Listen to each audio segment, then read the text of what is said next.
I'm John Hanna with CDTV.net, and we have Dave Muti, expert in mortgages and real estate with 18 years of experience, including real estate law for 10 years and a registered mortgage advisor. Now, we're going to go directly into your expertise, which is the mortgage issues. Where are we on the mortgage crisis? Well, there's a lot of different avenues we can discuss. The mortgage crisis itself has had a pretty large ripple effect that's gone into all facets of the economy.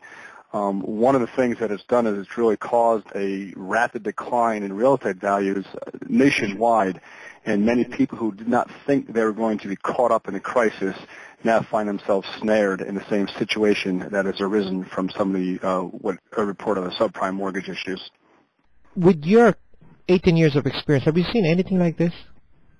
I have not. I started in my law practice, which was involving real estate, in 1991. We came out of the high of the 88 or 89 crash, if you will, of real estate. But this one is from all accounts, is much more far-reaching, not only nationally but also globally.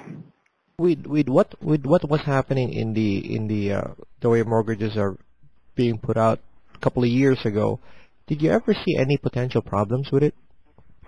Well, it was kind of like it was euphoria. I explained it to a lot of clients, and some of the interviews I've done is that we all had a great time partying and weren't really paying attention to the ramifications that would come down the road. Some people were speculating that it was a bubble.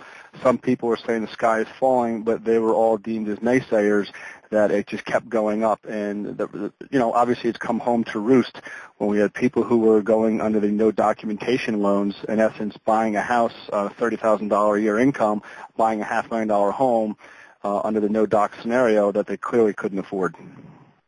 There's a saying where other people's problems are other people's gains.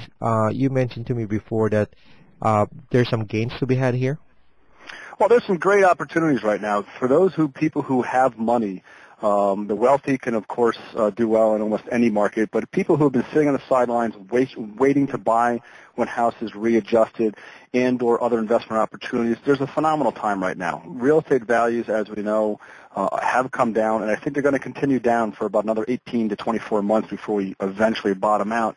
And for those who want to buy a house, it's a great time to come in and buy. We have mortgage rates that are currently at or near the all-time lows from what we've been tracking. So they can come in and get a good bang for their buck. For the seasoned investor with very deep pockets, not a novice investor, then there's some of the opportunities are coming in, and we can buy multiple properties through banks directly that are in the foreclosure list and either have them as rental units and or hold on to them for long-term appreciation. We're talking 5 to 10 years of long-term appreciation, not just a couple of years. And there's great opportunities to be had. Oh, the days of flipping houses are over. Is that right? Pretty much, yeah, I think they're pretty much over. There is still there's a lot of investors are buying properties, which can have a couple different outcomes on that. But there's still, depending on how you buy a property, there may be opportunity for short-term flipping, very finite opportunity, and very deep investors.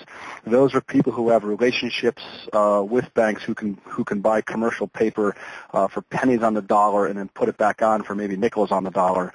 But it's really any flipping will have a long-term horizon to it. Now, what would you tell your clients if they want to buy a house? Should you tell them to hold off for the next 18 to 24 months, like you said earlier?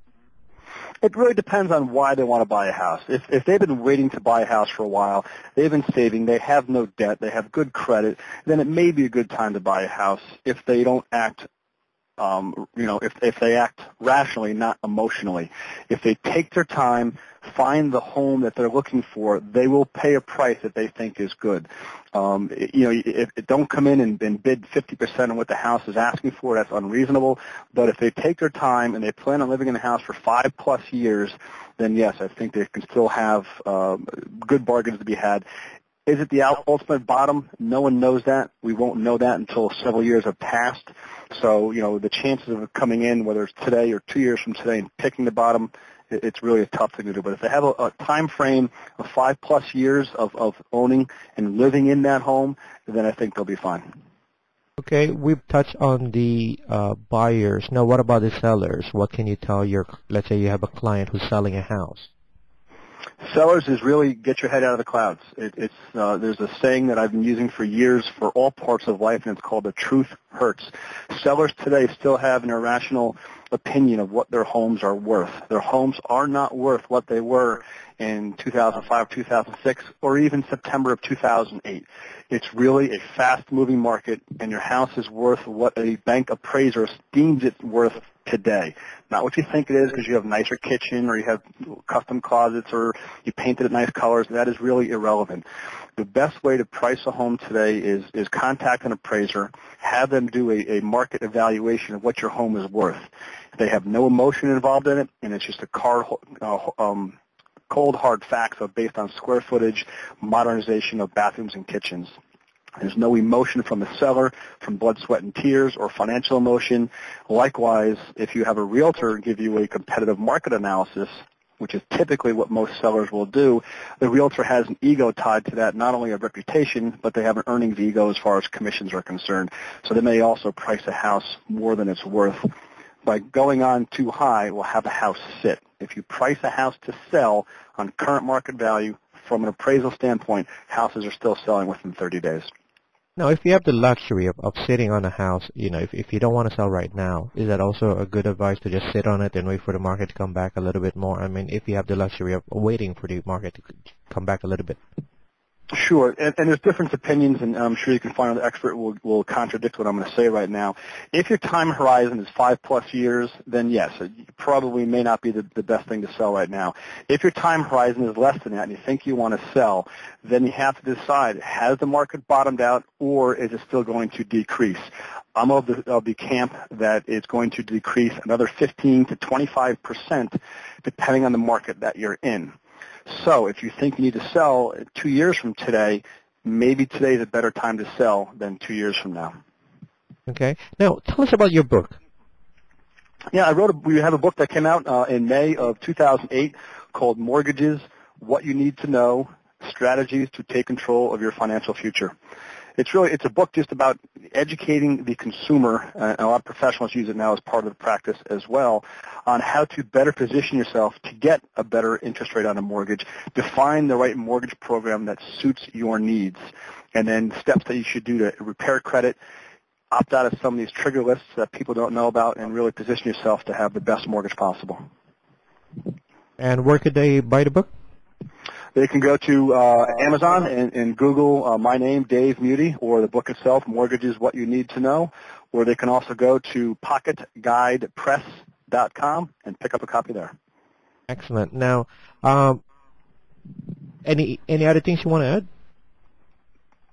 No, I just think that, what we need to really do as a country and as consumers is just take the time to slow down. Understand what we are doing, what we are signing, and both the short-term ramifications as well as long-term. Short-term cash flow needs, long-term retirement planning. And if we really slow down and don't take the mentality of the number one mistake of the top 10, or I'm too busy to consider alternatives or to really look at my situation, that's what got us in this situation that we're in today.